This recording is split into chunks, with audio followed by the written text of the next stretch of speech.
हम्द बारी ताला। हमद उस ज़ात दी जिस हर चीज़ बनाई, मुसव्वर है साहब नक्शों बनाई। एक तो वध एक खूबसूरत बनाई, जिथे अच्छी लगी उत्थे ही सजाई। एक नाल दूजी रलदी नहीं तस्वीर, अल्लाह अला कुल्ले शैन कदीर। कोई है गोरा कोई है काला, कोई है गोरा कोई है काला। कोई है छोटा कोई लम्बे कद वाला, कोई है मिड्डा कोई ऊंची नक वाला। कोई है पतला कोई मोटे जुस्से वाला। नहीं मिलती किसी नाल किसी दे हथ दी लकीर, अल्लाह अला कुल्ले शैन कदीर। एक है मुंशी एक है वकील, एक है सखी एक है वकील। एक है मकरूज एक है सद कफील। एक है बेऔलाद एक है साब कबील। एक है आज़ाद एक है असीर, अल्लाह अला कुल्ले शैन कदीर। किधरे पीन नूं नहीं लभदा पानी, किधरे पीन नूं नहीं लभदा पानी।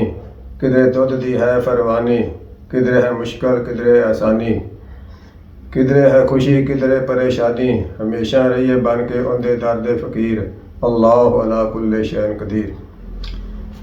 जिस वल नूं है जमीन ते विछाया, उस नूं दस दा हंदवाना लगाया। बोड़ दे दरख्त नूं वड्डा है बनाया, पर उस नूं छोटा फल है ताया।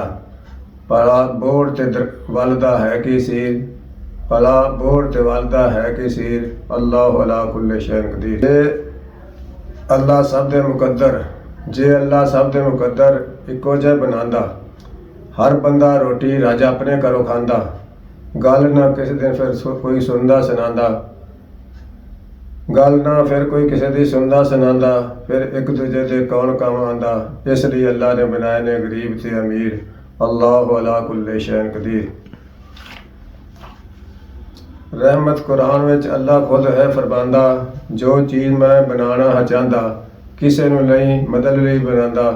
सिर्फ कुन फायकून हां दा, बन जाती चीज़ बला तखीर, अल्लाह अला कुल्ले शैन कदीर।